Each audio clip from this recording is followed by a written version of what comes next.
What's up, folks? Heinz Morning Update. April 5th, Friday, NFP day. Crazy day yesterday.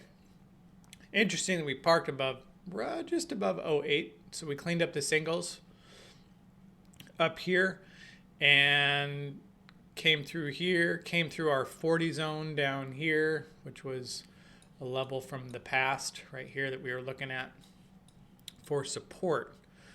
Here's your 40 that went down to 35. At 38, we were looking at that. So upside here,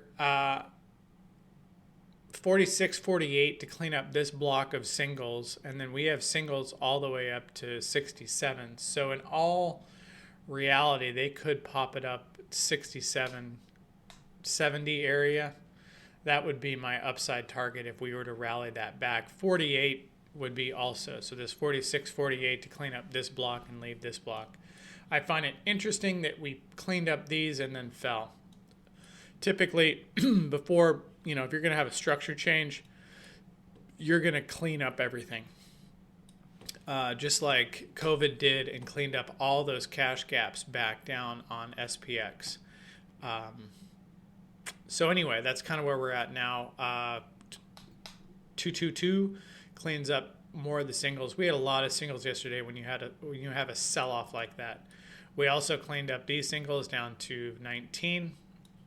So we'll see if this is kind of a fresh start, and then we just ramp it right back up. I'm very curious to see if they ramp this all the way back up today.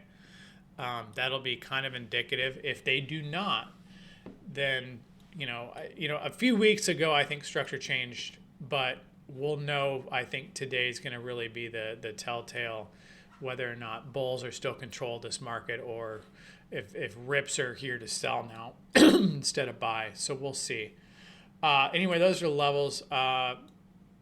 Pivots are way out, up to 43.88, 43, 40, 72, 62, 72. R1's pretty good. I like that.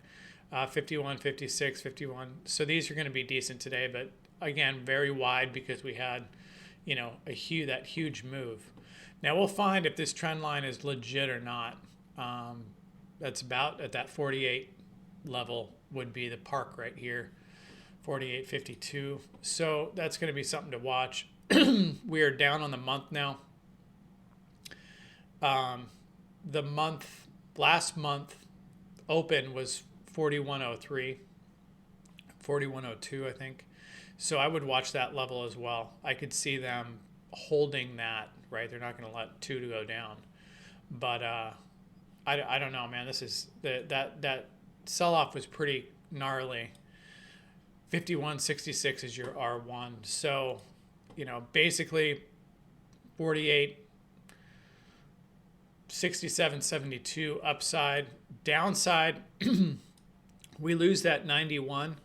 And then we get into some crazy. So that 85, I think, may hold if we poke below 91. But then we get into that 60, 58, 60 level, and then all the traffic and down here into the 30s. So interesting turn of events yesterday.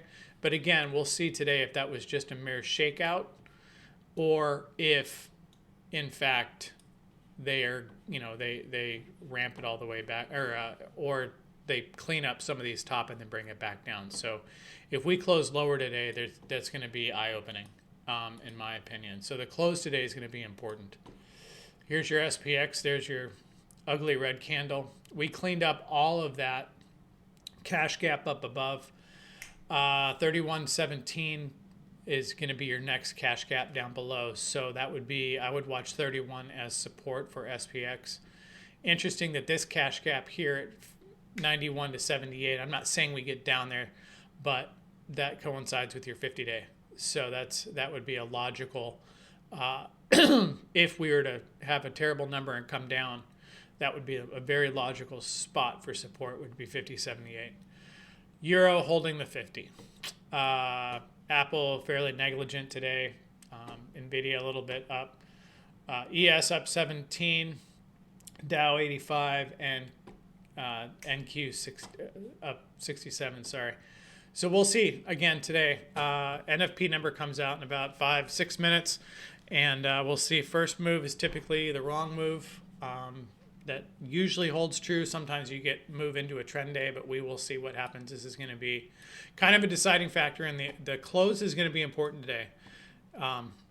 So we'll keep an eye on that heading into next week. A lot of action next week too. In fact, it's more important in my opinion because of bond auctions.